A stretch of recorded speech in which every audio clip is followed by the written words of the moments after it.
আপনি দেখছেন news now, আমরা জানি কোনটা খবর।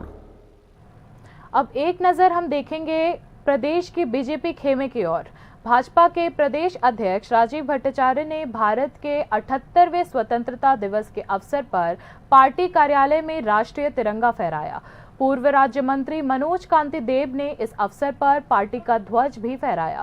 राष्ट्रीय ध्वज फहराने के बाद राजीव भट्टाचार्य ने स्वतंत्रता दिवस के अवसर पर प्रदेशवासियों को बधाई दी। इस दिन उन्होंने देश और देश के लोगों को बधाई देने के साथ साथ आजादी के वीर शहीदों को श्रद्धांजलि भी अर्पित की। राज्य सभापति माननीय